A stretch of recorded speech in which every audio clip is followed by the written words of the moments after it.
نحمده ونصلي ونسلم على رسوله الكريم اما بعد فاعوذ بالله من الشيطان الرجيم بسم الله الرحمن الرحيم ويؤثرون على أنفسهم ولو كان بهم خصاصة صدق الله مولانا العظيم وبلغنا رسوله النبي الكريم الأمين قال الله تبارك وتعالى في شان حبيبه صلى الله تعالى عليه وسلم ان الله وملائكته يصلون على النبي يا أيها الذين آمنوا صلوا عليه وسلموا تسليما الصلاة والسلام عليك يا سيدي يا رسول الله وعلى آلك وأصحابك يا سيدي يا حبيب الله الصلاة والسلام عليك يا سيدي يا رحمة للعالمين وعلى آلك وأصحابك يا سيدي يا خاتم النبيين اللہ رب العالمین احکم الحاکمین کی حمد اور ثنا اور حضور پر نور شافی یوم النشور سرور کائنات مفخر موجودات زینت بزم کائنات تاجدار مدینہ سرور قلب و سینہ حضور علیہ الصلاۃ والسلام کی بارگاہ بے کس پناہ میں درود و سلام کا نذرانہ عرض کرنے کے بعد میرے انتہائی واجب الاحترام جملہ معزز و محتشم سامعین کرام السلام علیکم ورحمۃ اللہ وبرکاتہ۔ سامعین ذویل احتشام، میں نے آپ کے سامنے قرآن مجید برہان رشید کی سورہ حشر کی ایک آیت کا کچھ حصہ تلاوت کرنے اور آپ نے اسے سماعت فرمانے کا ثواب حاصل کیا۔ قرآن مجید کی اس آیت کے اس حصہ میں اللہ رب العالمین نے ایثار، قربانی اور اپنے آپ کو ایک قدم پیچھے ہٹا لینے کا ذکر ارشاد فرمایا، اور ان کی شان میں اللہ رب العالمین نے یہ کلمات ارشاد فرمائے۔ اسلام کے اندر جتنے بھی نظام ہیں، دیگر مذاہب کے اندر اس قسم کا نظام ہمیں نظر نہیں آئے گا، چاہے اسلام کا نظام عدل لے لیں، اسلام کا نظام معاشیات لے لیں، اسلام کا نظام اقتصادیات دیکھ لیں، الغرض اسلام کے اندر جتنے بھی نظام ہیں ان کو دیکھیں اور پھر اس کسوٹی پر دیگر مذاہب کے جو نظام ہیں ان کو اس کے اوپر تولیں تو اسلام کا پلڑا ہمیں بھاری ہی نظر آئے گا۔ ایسے اسلام کے نظامات میں سے ایک نظام ایثار بھی ہے، جذبہ ایثار، کہ انسان کے پاس خود ایک چیز ہے اور اس کے کسی دوسرے دوست کو بھی اس چیز کی حاجت ہے، اب اپنی ضرورت کو پس پش ڈالتے ہوئے اپنے بھائی کی ضرورت کو پورا کر دینا، اس کا نام ایثار اور قربانی ہے۔ اللہ رب العالمین نے ایثار کرنے والوں کی بڑی تعریف بیان فرمائی ہے اور فرمایا وَيُؤْثِرُونَ عَلَىٰ أَنفُسِهِمْ وَلَوْ كَانَ بِهِمْ خَصَاصَةٌ، اور وہ ایثار کرتے ہیں اپنی جانوں پر حالانکہ انہیں خود بھی اس چیز کی ضرورت ہوتی ہے۔ قرآن پاک میں اللہ رب العالمین نے یہاں پر یہ ارشاد فرمایا اور صحابہ کرام رضوان اللہ تعالی علیہم اجمعین نے اس کی اعلیٰ اور عمدہ مثال پیش کی، وہ کس انداز سے کہ جس وقت حضور نبی کریم صلی اللہ تعالی علیہ وسلم نے اپنے صحابہ کرام رضوان اللہ تعالی علیہم اجمعین کو مشرکین مکہ کی ریشہ دوانیوں، اذیتوں، مصیبتوں اور تکلیفوں سے مدینہ شریف جانے کی اجازت دے دی اللہ رب العالمین کے حکم سے، تو اس وقت جو انصار صحابہ کرام رضوان اللہ تعالی علیہم اجمعین تھے انہوں نے اس ایثار کی اعلیٰ مثال پیش کی۔ جنہوں نے مکہ شریف سے مدینہ شریف ہجرت کی ان کو مہاجرین کہا جاتا ہے، اور جنہوں نے ان کو خوش آمدید کہا، ویلکم کیا، ان کو انصار کہا جاتا ہے۔ یعنی جو مکہ شریف سے ہجرت کر کے مدینہ شریف پہنچے ان کو مہاجرین، اور جنہوں نے آگے سے ان کو خوش آمدید کہا ان کو انصار مدینہ کہا جاتا ہے۔ تو جو مثال اس وقت انصار مدینہ نے پیش کی تھی، اللہ رب العالمین کو وہ اس قدر پسند آئی کہ اللہ رب العالمین نے ان کی شان میں قرآن پاک کی یہ آیت نازل فرما دی، کیونکہ جو احباب مکہ شریف سے مدینہ شریف ہجرت کر کے جا رہے تھے، ظاہر بات ہے وہ اپنا گھر بار چھوڑ کر، اپنا کنبہ، اپنا خاندان، ہر چیز کو چھوڑ کر پھر مدینہ شریف جا رہے تھے۔ تو ایک شخص کے لیے یہ بہت مشکل کام ہوتا ہے کہ وہ اپنا گھر بار چھوڑ کر، اپنے گھر والوں کو چھوڑ کر، اپنا کاروبار چھوڑ کر، اپنے دوست احباب کو چھوڑ کر کسی دوسری جگہ پر ہجرت کر کے جائے۔ یہ بڑا مشکل ایک مرحلہ ہوتا ہے، لیکن چونکہ اسلام کی خاطر، اعلاء کلمت اللہ کی خاطر، اسلام کی سربلندی کی خاطر مہاجرین نے مکہ شریف سے مدینہ شریف ہجرت جانے کو ترجیح دی تاکہ اسلام کا بول بالا ہو اور اسلام کو مزید جو ہے وہ تقویت ملے۔ جب مہاجرین ہجرت کر کے مدینہ شریف جاتے ہیں تو جو مدینہ شریف کے صحابہ کرام رضوان اللہ تعالی علیہم اجمعین تھے حضور نبی کریم علیہ الصلوۃ والسلام کے، انہوں نے پھر اس انداز سے میزبانی ادا کی کہ جس انصار صحابی کے پاس دو مکان تھے اس نے ایک مکان اپنے مہاجر بھائی کو دے دیا، جس کے پاس 2 باغ تھے اس نے ایک باغ اپنے مہاجر بھائی کو دے دیا۔ یعنی اثار کی اعلیٰ اور عمدہ مثال پیش کی انصار مدینہ رضوان اللہ تعالی علیہم اجمعین نے، کہ انہوں نے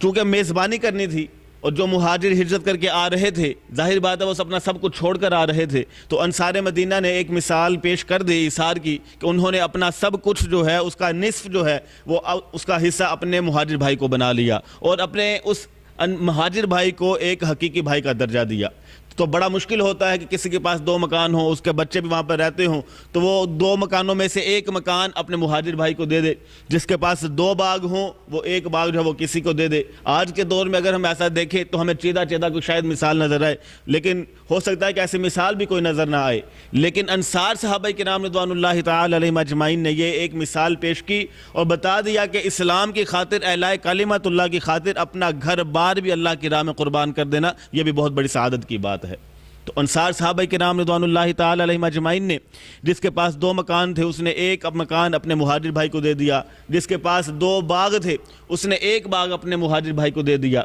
الغرض کہ جو مہاجر صحابہ کرام رضوان اللہ تعالی علیہم اجمعین تھے انہوں نے بڑی جلدی ہی محنت کر کے تگ و دو کر کے اپنے پیروں پر خود کھڑے ہو گئے تھے، لیکن جو انصار نے مثال پیش کر دی اس کی مثال ہمیں کہیں نظر نہیں آتی کہ جس انداز سے انصار صحابہ کرام رضوان اللہ تعالی علیہم اجمعین نے اپنے مہاجر بھائیوں کا ساتھ دیا، تو یہ بڑی ہی اخلاق کی اور اثار کی اعلیٰ اور عمدہ مثال پیش کر کے لوگوں کے لیے اور بعد میں آنے والی امت کے لیے ایک نمونہ قائم کر دیا کہ انصار صحابہ کرام رضوان اللہ تعالی علیہم اجمعین جو ہیں وہ بڑے ہی فراخ دل ہیں اور اپنی قربانی پیش کرنے سے بھی وہ ذرا سر پیچھے نہیں ہٹتے۔ ایسے ہی حضور نبی کریم صلی اللہ تعالی علیہ وسلم کے اصحاب کی اور بڑی مثالیں ملتی ہیں کہ جنہوں نے اثار اور اخلاق کی اعلیٰ اور عمدہ مثالیں پیش کی۔ حضور نبی کریم صلی اللہ تعالی علیہ وسلم مدینہ شریف میں، مسجد نبوی شریف میں موجود ہیں کہ ایک مسافر جو ہے وہ باہر سے کہیں سے آیا اور حضور نبی کریم صلی اللہ تعالی علیہ وسلم کے پاس آ کر بیٹھ گیا۔ اب چونکہ جو بھی حضور نبی کریم علیہ السلام کے پاس آتا تھا حضور نبی کریم صلی اللہ تعالی علیہ وسلم اس کے کھانے پینے کا انتظام خود فرمایا کرتے تھے۔ حضرت ابو ہریرہ رضی اللہ تعالیٰ عنہ سے روایت ہے، وہ فرماتے ہیں کہ ان رجلا اتى النبی صلی اللہ علیہ وسلم، کہ ایک شخص نبی کریم صلی اللہ تعالی علیہ وسلم کے بارگاہ میں حاضر ہوا تو فبعث الى نسائه، حضور نبی کریم صلی اللہ تعالی علیہ وسلم نے کسی اپنے ایک صحابی کو گھر میں بھیجا جا کر پتہ کریں کہ گھر میں کھانے پینے کے لیے کوئی سامان، کوئی چیز ایسی ہے کہ اس مہمان کو کھانا جو ہے وہ دیا جا سکے۔ تو فقلنا، تو ازواج مطہرات رضوان اللہ تعالی علیہم اجمعین کی طرف سے جواب آیا ما معنا الا الماء، کہ ہمارے پاس آج سوائے پانی کے کچھ بھی نہیں ہے۔ اب دیکھیں حضور نبی کریم صلی اللہ تعالی علیہ وسلم کا فقر اختیاری کہ حضور نبی کریم صلی اللہ تعالی علیہ وسلم جو اللہ رب العالمین کے محبوب ترین نبی ہیں، لیکن فقر کی مثال کیا ہے کہ حضور نبی کریم صلی اللہ تعالی علیہ وسلم کے گھر میں کھانے کے لیے کچھ بھی نہیں ہے۔ اب اس کا یہ مطلب نہیں ہے کہ حضور نبی کریم صلی اللہ تعالی علیہ وسلم کے پاس ہے ہی کچھ نہیں۔ اگر حضور نبی کریم صلی اللہ تعالی علیہ وسلم چاہیں تو دنیا میں بیٹھ کر اس زمین پر کھڑے ہو کر جنت میں ہاتھ ڈالیں تو وہاں سے بھی پھل کھینچ لیتے ہیں۔ ایسی مثالیں بھی ہمیں ملتی ہیں، ایسے معجزات بھی ملتے ہیں، لیکن چونکہ امت کو بتانا تھا کہ امت کے جو فقراء ہیں وہ پریشان نہ ہوں کہ اگر نبی علیہ السلام کے پاس کچھ نہیں ہے تو اگر کسی امتی کے پاس کچھ نہیں ہوگا تو وہ اپنے نبی علیہ السلام کی سنت ادا کر رہا ہے۔ تو یہ حضور نبی کریم صلی اللہ تعالی علیہ وسلم کی ایک فقر اختیاری کی مثال ہے کہ آپ نے گھر میں بھیجا تو گھر سے جواب آیا کہ آج پانی کے لیے کچھ بھی نہیں ہے،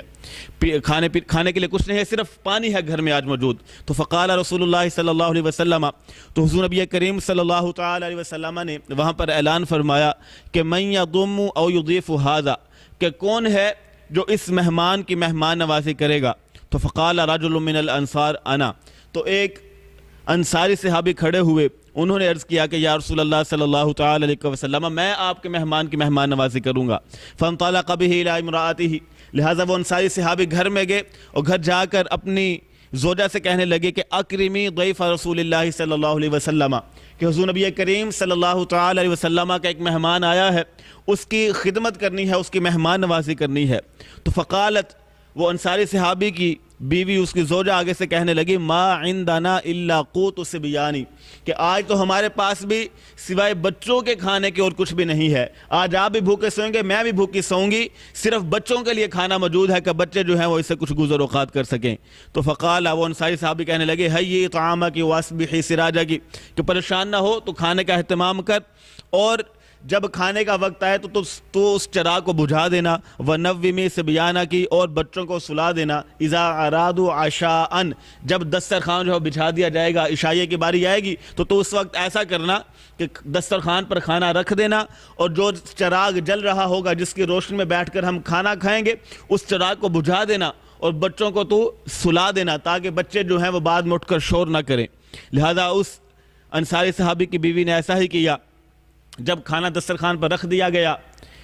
فَهَيَّأَ طَعَامَهَا، کھانے کا بندوبست ہو گیا، وَأَصْبَحَتْ سِرَاجَهَا، تو اس انصاری صحابی کی بیوی نے اس چراغ کو بجھا دیا، وَنَوَّمَتْ صِبْيَانَهَا، اور بچوں کو سلا دیا، ثُمَّ قَامَتْ، اور پھر وہ کھڑی ہوئی، كَأَنَّهَا تُصْلِحُ سِرَاجَهَا، کہ جس طرح چراغ کو صحیح کیا جاتا ہے اس انداز سے وہ کھڑی ہوئی، چراغ کو تھوڑا سا ہلایا، لیکن چونکہ ایک پہلے سے یہ اہتمام کیا ہوا تھا کہ چراغ کو بجھا دینا ہے، جلانا نہیں ہے، لہذا وہ عورت کھڑی ہوئی، فَأَطْفَأَتْهُ، چراغ کو بجھا دیا، فَجَعَلَ يُرِيَانِهِ أَنَّهُمَا يَأْكُلَانِ، تو وہ دونوں انصاری صحابی اور ان کی بیوی اس مہمان کے پاس اس طرح بیٹھے اور اس انداز سے وہ اس کے ساتھ کھانے میں شامل تھے، گویا کہ وہ خود کھانا کھا رہے تھے لیکن حقیقت میں وہ کھانا نہیں کھا رہے تھے، کہ اس انداز کے ساتھ انصار صحابہ کرام رضوان اللہ تعالی علیہم اجمعین میں سے ایک صحابی جو انصاری صحابی ہیں وہ کیا کر رہے ہیں کہ مہمان کھانا کھائے جا رہا ہے اور میزبان صرف اس انداز سے اس کے پاس بیٹھے ہوئے ہیں کہ یوں محسوس ہو گویا یہ بھی کھانا کھا رہے ہیں۔ تو اس انداز کے ساتھ انصاری صحابی نے ایک اعلیٰ مثال پیش کی اس اثار کی۔ تو فلما اصبح غدن الى رسول اللہ صلی اللہ علیہ وسلم، پھر جب صبح ہوئی وہ انصاری صحابی نبی کریم صلی اللہ تعالی علیہ وسلم کی بارگاہ میں حاضر ہوئے، تو فقال، نبی کریم صلی اللہ تعالی علیہ وسلم نے ارشاد فرمایا، ضحک اللہ اللیلۃ او عجب من فعالکما، کہ تمہارا رات کو یہ کام کرنا، کہ تم نے جو رات کو یہ اثار کی اعلیٰ اور عمدہ مثال پیش کی ہے، اللہ رب العالمین پوری رات تمہیں دیکھ کر اس پر تعجب کرتا رہا ہے اور مسکراتا رہا ہے۔ کہ انصاری صحابی نے اثار کی اعلیٰ مثال پیش کی تو اللہ رب العالمین نے بھی آگے سے کیا انعام دیا کہ اللہ رب العالمین اس انصاری صحابی سے خوش ہو گیا۔ تو یہ ہوتا ہے اثار، کہ اپنے پیٹ کا لقمہ کسی اور کو دے دینا، اپنے منہ کا لقمہ اپنے کسی اور دوست اور بھائی کو دے دینا، کہ خود بھی ضرورت ہے لیکن اپنے بھائی کی ضرورت کو پورا کر دینا، اس کا نام اثار اور قربانی ہے۔ تو صحابہ کرام رضوان اللہ تعالی علیہم اجمعین نے اس قسم کی کئی مثالیں جو ہیں وہ ہمارے لیے چھوڑی ہیں۔ ایسے ہی جنگ یرموک کا موقع ہے، یہ بڑی سخت قسم کی جنگ تھی، حضرت عمر فاروق رضی اللہ تعالیٰ عنہ کو دور خلافت میں ہوئی، جس کے کمانڈر ان چیف حضرت خالد بن ولید رضی اللہ تعالیٰ عنہ تھے۔ کافی کثیر تعداد کے اندر صحابہ کرام رضوان اللہ تعالی علیہم اجمعین نے اس جنگ میں جام شہادت نوش کیا تھا۔ تو اس جنگ میں حضرت حذیفہ رضی اللہ تعالیٰ عنہ بھی شامل تھے۔ وہ بیان فرماتے ہیں کہ اس جنگ میں حضرت حذیفہ رضی اللہ تعالیٰ عنہ بیان فرماتے ہیں کہ اس جنگ میں میرے اعزاء و اقرباء بھی شریک تھے، میرے چچا کے بیٹے بھی اس جنگ میں شریک تھے۔ فرماتے ہیں کہ میرے چچا کے بیٹے کو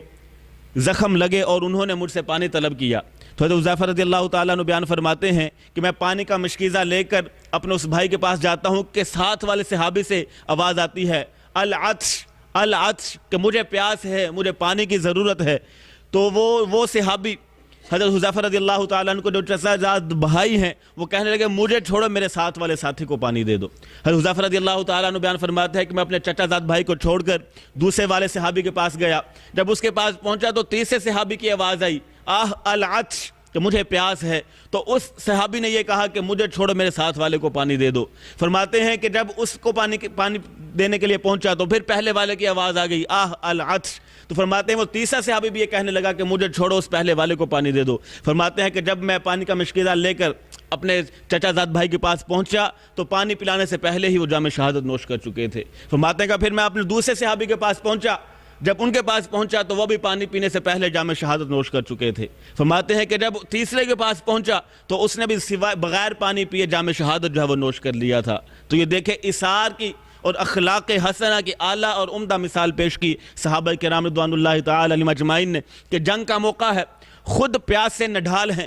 لیکن خود کو اپنی جان کے اوپر اپنے دوسرے صحابہ کرام رضوان اللہ تعالی علیہم اجمعین کو ترجیح دے رہے ہیں۔ تو یہ ایثار کا جذبہ جب ہمارے اندر پیدا ہوگا تو پھر اسلام جو ہے وہ تیزی کے ساتھ جو ہے وہ پھیلنا شروع ہو جائے گا، اور جو ہمارے آپس میں جو منافرت پھیل رہی ہے، یہ جو آپس میں ہمارے لڑائیاں جھگڑے پھیل رہے ہیں، یہ جو کشاکشی ہے، کھینچا تانی ہے، اس کا سبب یہ ہے کہ آج ہمارے اندر اسلامی نظام جو ہے وہ رائج نہیں ہے۔ اگر اسلامی نظام جو ہے وہ رائج ہو اور ہر ایک کے اندر ایثار اور قربانی کا جذبہ پیدا ہو تو پھر کبھی بھی ایسی صورتحال پیدا نہ ہو، یہ کشاکشی نفسا نفسی کا عالم کبھی بھی نہ ہو۔ یہ صرف فقدان ہے اس چیز کا کہ ہمارے ہاں اسلامی نظام جو ہے وہ رائج نہیں ہے۔ آپ بھی دعا کریں کہ اللہ رب العالمین ایسا وقت لائے کہ ہمارے اندر اسلامی نظام جو ہے وہ رائج ہو جائے اور ہم اسلامی تعلیمات کے اوپر جو ہے وہ پورا عمل کرنا شروع کر دے۔ ایسے ہی ایک اور روایت میں آتا ہے کہ اللہ رب العالمین نے حضرت جبریل امین علیہ السلام اور حضرت میکائیل علیہ السلام، یہ دونوں بڑے چوٹی کے فرشتے ہیں۔ فرشتوں میں 4 فرشتے جو ہیں وہ بڑے افضل ہیں، حضرت جبریل امین علیہ السلام، حضرت میکائیل علیہ السلام، حضرت اسرافیل علیہ السلام اور حضرت عزرائیل علیہ السلام۔ یہ چاروں فرشتے بڑے پاورفل فرشتے ہیں، ان کو اللہ رب العالمین نے بڑا اعزاز اور بڑی تکریم بخشی ہے۔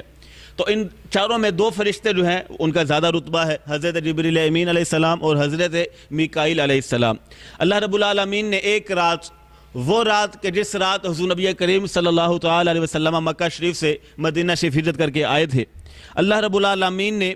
اس رات اپنے ان 2 فرشتوں کا امتحان لیا، اور اللہ رب العالمین ان کی طرف وحی فرمائی، فَأَوْحَى اللَّهُ تَعَالَى إِلَى جِبْرَائِيلَ وَمِيكَائِيلَ۔ اللہ رب العالمین نے جبریل امین علیہ السلام اور حضرت میکائیل علیہ السلام کی طرف وحی فرمائی، فَمَا إِنِّي آخَيْتُ بَيْنَكُمَا وَجَعَلْتُ عُمَرَ أَحَدِكُمَا أَطْوَلَ مِنَ الْآخَرِ فَأَيُّكُمَا يُؤْثِرُ صَاحِبَهُ بِالْحَيَاةِ۔ اللہ رب العالمین نے شاہ فرمایا کہ اے میرے دونوں فرشتوں، اے جبریل اور اے میکائیل علیہ السلام، میں نے تمہارے درمیان اخوت اور بھائی چارہ قائم کیا ہے، جس طرح حضور نبی کریم صلی اللہ تعالی علیہ وسلم نے مدینہ شریف پہنچ کر مکہ شریف اور مدینہ شریف والے صحابہ کرام رضوان اللہ تعالی علیہم اجمعین نے اخوت اور بھائی چارہ جو ہے وہ پیدا فرمایا تھا۔ تو اسی طرح اللہ رب العالمین شاہ فرماتا ہے کہ اے میرے فرشتوں، میں نے تمہارے درمیان جو ہے وہ اخوت اور بھائی چارہ جو ہے وہ پیدا کیا ہے، وَجَعَلْتُ عُمَرَ أَحَدِكُمْ أَطْوَلَ مِنَ الْآخَرِ، اور میں نے تمہاری دونوں میں سے عمریں بڑی طویل دی ہیں اور ایک کو تم سے زیادہ عمر عطا فرمائی ہے۔ فَأَيُّكُمَا يُؤْثِرُ صَاحِبَهُ بِالْحَيَاةِ، تو تم میں سے کون ہے جو اپنے دوسرے ساتھی پر اپنی زندگی کو جو ہے وہ اثار پیش کرے گا؟ یعنی ایک کی عمر زیادہ ہے اور ایک کی عمر کم ہے، اب تم میں سے کون ہے کہ جو زیادہ عمر والا ہو وہ کہے کہ میں قربانی پیش کرتا ہوں، اپنے اس ساتھی کو جو ہے وہ اپنی عمر دیتا ہوں۔ تو جب اللہ رب العالمین نے اپنے ان دونوں فرشتوں کا امتحان لیا تو دونوں نے اپنی لمبی زندگی کی خواہش کی۔ جبریل امین علیہ السلام کہنے لگے کہ میری عمر زیادہ ہونی چاہیے، میکائیل علیہ السلام کہنے لگے کہ میری عمر زیادہ ہونی چاہیے۔ تو اللہ رب العالمین نے ان دونوں کو فرمایا، فَأَوْحَى اللَّهُ تَعَالَى إِلَيْهِمَا أَفَلَا كُنْتُمَا مِثْلَ عَلِيٍّ آخَيْتُ بَيْنَهُ وَبَيْنَ محمد صلی اللہ علیہ وسلم۔ تو اللہ رب العالمین نے حضرت جبریل امین علیہ السلام اور حضرت میکائیل علیہ السلام سے فرمایا کہ تم تو میرے علی کی طرح بھی نہیں ہو، کہ وہ علی کہ جس کے درمیان اور محمد صلی اللہ علیہ وسلم کے درمیان میں نے اخوت اور بھائی چارہ جو ہے وہ پیدا فرمایا، تو حضرت علی رضی اللہ تعالیٰ عنہ نے اس رات جو رات بڑی تکلیف دہ رات تھی، کہ جس رات مشرکین مکہ اور کفار مکہ جو ہیں وہ حضور نبی کریم صلی اللہ تعالی علیہ وسلم کی جان کے دشمن بنے بیٹھے ہیں، اور حضور نبی کریم علیہ السلام حضرت علی رضی اللہ تعالیٰ عنہ کو یہ فرما گئے ہیں کہ اے علی، میں تو ابو بکر کو لے کر مدینہ شریف ہجرت کر رہا ہوں، میرے پیچھے تم نے میرے بستر پر بھی رہنا ہے، اور جن کی امانتیں میرے پاس موجود ہیں تم نے ان کی امانتیں دے کر پھر مدینہ شریف آنا ہے۔ تو مشرکین مکہ کفار مکہ جو ہیں وہ نبی کریم علیہ السلام کی جان کے دشمن بنے بیٹھے ہیں۔ تو اللہ رب العالمین نے اس رات حضرت جبریل امین علیہ السلام اور میکائیل علیہ السلام سے یہ کہا تھا کہ میں نے تم دونوں کو زندگی عطا کی ہے، ایک کی کم ہے ایک کی زیادہ ہے، تم میں سے کون ہے کہ جو پیچھے ہٹتا ہے اور اپنی عمر کو دوسرے کو ترجیح دیتا ہے؟ تو دونوں نے لمبی عمر کی خواہش کا اظہار کیا۔ تو اللہ رب العالمین نے شاہ فرمایا کہ اے جبریل اور اے میکائیل علیہ السلام، تم تو میرے علی کی طرح بھی نہیں ہو، کہ جس نے اپنی جان کی پرواہ کیے بغیر حضور نبی کریم علیہ السلام کے بستر پر لیٹ گئے، حالانکہ وہ جانتے بھی تھے کہ آج کی رات بڑی سخت رات ہے، کسی بھی وقت دشمنان اسلام کی طرف سے حملہ ہو سکتا ہے اور میری جان جا سکتی ہے۔ ارے اے میرے فرشتوں، تم تو میرے علی کی طرح بھی نہیں ہو، کہ حضرت علی رضی اللہ تعالیٰ عنہ نے اپنی جان پر جو ہے وہ ترجیح دی، اپنی جان کا نذرانہ جو ہے پیش کرنے کے لیے آپ ایک قدم بھی پیچھے نہیں ہٹے، اور جس رات جو کہ بڑے سخت رات تھی، اس رات حضرت علی رضی اللہ تعالیٰ عنہ نے اثار کی اعلیٰ مثال پیش کی۔ تو اللہ رب العالمین نے پھر فرشتوں کو کیا حکم دیا، جبرائیل امین علیہ السلام اور حضرت میکائیل علیہ السلام کو، فما اہبطا الی الارض فاحفظاہ من عدوہ، کہ جاؤ زمین پر اور زمین پر جا کر تم میرے علی کی حفاظت پر مامور ہو جاؤ۔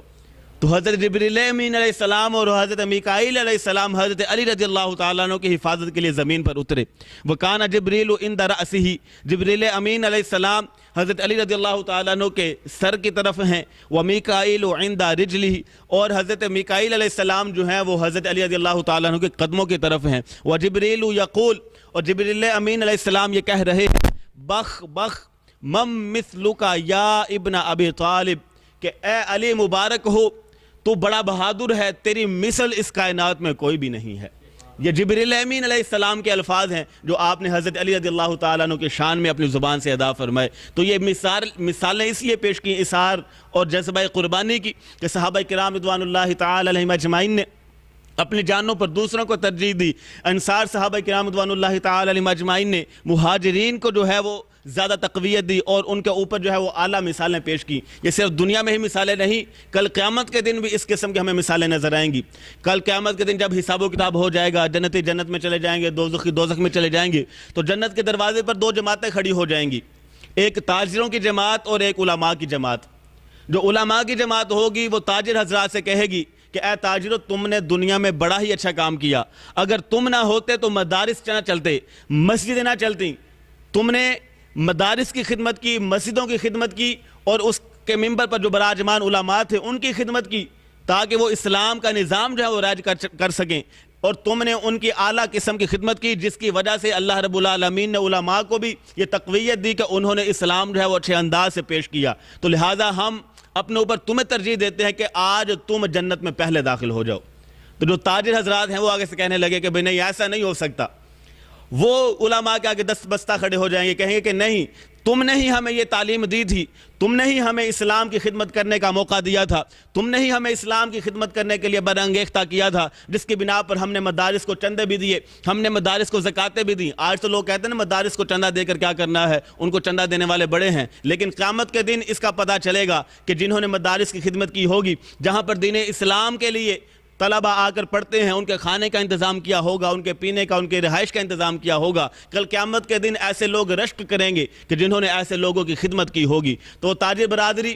ان علماء سے کہے گی کبھی ہمیں اس کام پر تم نے ہی برانگیختہ کیا تھا، تم نے ہی ہمیں یہ جذبہ عطا کیا تھا، اور اللہ کی راہ میں خرچ کرنے کی کیا کیا فضیلتیں ہیں یہ تم نے ہی ہمیں بیان کی تھی، لہٰذا یہ کیسے ممکن ہے کہ ہم تم سے پہلے جنت میں چلے جائیں، آج تم ہی ہم سے پہلے جنت میں چلے جاؤ۔ تو یہ تاجر برادری اور علماء برادری کل جنت کے دروازے پر کھڑے ہو جائیں گے اور اثار پیش کریں گے، قربانی کا جذبہ پیش کریں گے کہ ایک دوسرے کو اپنی جان کے اوپر ترجیح دیں گے کہ آج تم جنت میں داخل ہو جاؤ۔ تو یہ دیکھیں اثار کی اعلیٰ مثالیں جو ہیں وہ نبی کریم علیہ السلام نے بیان فرمائی ہیں کہ کس انداز کے ساتھ اسلام کا بول بالا جو ہوگا، کس طرح جو ہے ہم اسلام کی ترویج و ارشاد کے لیے کام کر سکیں گے۔ یہ ایک ہی صورت ہمیں نظر آتی ہے، اور بھی بہت ساری صورتیں ہیں، لیکن یہ جو اثار کی جو ایک مثال ہے یہ ہمیں کہیں نہیں ملتی۔ اگر ہمارے اندر اثار کا جذبہ پیدا ہو جائے اور ہم سے کسی کو مانگنا نہ پڑے کہ ہمارے دوسرے بھائی کو جو ہے وہ اس چیز کی ضرورت ہے، ہمیں خود ہی پتہ ہونا چاہیے کہ ہمارا مسلمان بھائی پریشانی کے عالم میں ہے۔ آج فلسطین میں آپ حالات دیکھ لیں، آج مصر اور شام میں اپنے حالات دیکھ لیں کہ ہمارے مسلمان بھائی کس طرح پس رہے ہیں۔ اس کی وجہ یہ ہے کہ ہم نے یونٹی کو ختم کر دیا، ہم نے اتحاد کی دولت کو اپنے ہاتھ سے چھوڑ دیا۔ آج ہم اپنے مسلمان بھائیوں کا ساتھ دینے کے لیے تیار نہیں ہے۔ آج کشمیر کے اندر اتنے مسلمان بھائی ہمارے شہید ہو رہے ہیں، لیکن کیا مجال ہے کہ ہمارے میڈیا کے اوپر اس کی کوئی خبر آ سکے؟ کیا مجال ہے کہ ہمارے حکمران اس کے خلاف جو وہ کوئی کام کر سکیں؟ کیا مجال ہے کہ عوام میں سے بھی کوئی ان کے خلاف اٹھ پڑے؟ ہم حکومت کے خلاف تو بڑی باتیں کرتے ہیں، کیا میں نے خود اپنے گریبان میں جھانک کر دیکھا کہ میں کیا کر رہا ہوں؟ آج اگر میں چور بازاری کا بازار گرم کروں گا، آج اگر میں رشوت لوں گا، آج اگر میں اسلام کے ساتھ مذاق کروں گا، آج میں اسلام کی جو بلندیاں ہیں ان کو ختم کرنے کے لیے سربستہ رہوں گا، تو پھر کس طرح ہمارا نظام چل سکے گا؟ ہم پھر حکومت کو کوستے ہیں، حکومت کو بھی ہم نے ہی منتخب کیا ہے، ہم نے ہی ووٹ ڈالے ہیں۔ جب ہم نے منتخب کر لیا تو پھر اس کے بعد اپنے دانت ہم کیوں پیس رہے ہیں؟ اس کے بعد ہم اپنی انگلیوں کو کیوں دانتوں کے اندر دبا رہے ہیں؟ پہلے ہی سوچنا چاہیے کہ ہمارے نظام جو ہے کس طرح چل رہے ہیں۔ اگر ہمیں حکومت منظور نہیں تھی تو ہم پہلے ہی ووٹ نہ ڈال دیں۔ ہمیں ووٹ کی اہمیت کا ہی پتہ نہیں ہے۔ اگر آپ کسی کو ووٹ دیتے ہیں اور آپ کو پتہ ہے کہ یہ بندہ کریکٹر لیس ہے، اس کے باوجود آپ اس کی معاونت کرتے ہیں، اس کی مدد کرتے ہیں، تو آپ بھی اس گناہ میں برابر کے شریک ہو رہے ہیں، کیونکہ اللہ رب العالمین ارشاد فرماتا ہے وَلَا تَعَاوَنُوا عَلَى الْإِثْمِ وَالْعُدْوَانِ کہ جو حد سے تجاوز کرنے والے ہیں اور گناہ کرنے والے ہیں ان کی مدد نہ کرو، ان کی معاونت نہ کرو، بلکہ وَتَعَاوَنُوا عَلَى الْبِرِّ وَالتَّقْوَى جو تقوی اور نیکی کے کام ہیں ان کے اندر اپنی معاونت پیش کرو۔ تو آج اگر ہم دیندار لوگوں کی مدد کریں گے، نیکی کرنے والے اور پرہیزگاری کے جو کام کرنے والے ہیں ان لوگوں کی مدد کریں گے تو اللہ رب العالمین بھی خوش ہوگا۔ اور اگر آج ہم نے ایسے لوگوں کی مدد کی کہ جو اسلام کے خلاف برسر پیکار ہیں اور اسلام کے خلاف جو ہے وہ اپنی ساری قوتیں لگا رہے ہیں، تو پھر کس طرح جو ہے وہ ہماری اسلام کی جو ہے سربلندی ہو سکے گی؟ اللہ رب العالمین نے قرآن مجید میں ارشاد فرمایا کہ وَأَعِدُّوا لَهُم مَّا اسْتَطَعْتُم مِّن قُوَّةٍ وَمِن رِّبَاطِ الْخَيْلِ کہ تم اپنے گھوڑے جو ہیں ان کو چست رکھو، کہ تمہارے جو آلات حرب ہیں، جو جنگی آلات ہیں ان کو ہر وقت تیار رکھو۔ ایک وقت تھا کہ جو جنگ ہے وہ تلواروں اور نیزوں کے ذریعے ہوا کرتی تھی، پھر وقت کے ساتھ ساتھ جو ہے وہ تبدیلی آتی رہی، آج وقت آ چکا ہے بٹنوں کے اوپر کہ بٹن پریس کریں گے تو پوری کی پوری دنیا جو ہے ختم ہو جائے گی۔ لیکن ہمارا جو اسلامی معاشرہ ہے انہوں نے ہمارے اندر اس طرح جو ہے وہ مخالفت پیدا کر دی، اس انداز سے تفریقہ پیدا کر دی کہ ہر چیز کو شرک اور بدعت کے اوپر جو ہے وہ محمول کر دیا کہ آج اگر ہم ایٹمی ہتھیار بناتے ہیں تو یہ بدعت ہو جائے گی، کیونکہ اس وقت تو یہ چیزیں ہی نہیں تھیں۔ تو جب اس انداز سے تبلیغ ہوگی کہ ہر چیز کو شرک و بدعت کے اوپر جو ہے وہ معمور کر دیا جائے گا تو پھر کس انداز سے ہم ترقی کر سکیں گے؟ آج اگر پاکستان ایٹمی قوت نہ ہوتا تو جو حال آپ کے سامنے فلسطین، کشمیر اور دیگر ممالک ہے وہی ہمارا حال ہوتا۔ لیکن یہ اللہ رب العالمین کا خاص کرم ہے پاکستان کے اوپر کہ اللہ رب العالمین نے پاکستان کو ایٹمی طاقت جو ہے وہ عطا فرمائی ہے، جس کے بل بوتے پر اگر کوئی کافر، کوئی اور ملک ہمارے ملک کو آنکھیں دکھاتا ہے تو اس کی آنکھیں پھوڑ دی جاتی ہیں۔ اس کی وجہ ہی یہی ہے کہ آج ہم نے خود کو مضبوط کر لیا۔ آج اگر ہمیں ایٹمی قوت نہ ہوتے، ایٹمی طاقت نہ ہوتے تو ہمارا حال بھی دیگر ممالک کی طرح ہوتا۔ دیگر ممالک کو بھی سوچنا چاہیے جو اسلامی ممالک ہیں کہ وہ کس انداز سے اپنے ملکوں کو مضبوط کر سکیں۔ اس کی وجہ یہی ہے کہ موجودہ حالات کے مطابق اپنی طاقت کو شو کیا جائے، موجودہ حالات کے مطابق جو ہے اپنی پاور بنائی جائے۔ جب اس انداز سے ہم اسلام کی خاطر کام کریں گے تو پھر جا کر اسلام کو مزید تقویت ملے گی۔ اللہ رب العالمین کی بارگاہ میں دعا ہے کہ وہ ہم سب کو اثار اور قربانی کا جذبہ پیدا فرمائے۔ وآخر دعوایا ان الحمد للہ رب العالمین۔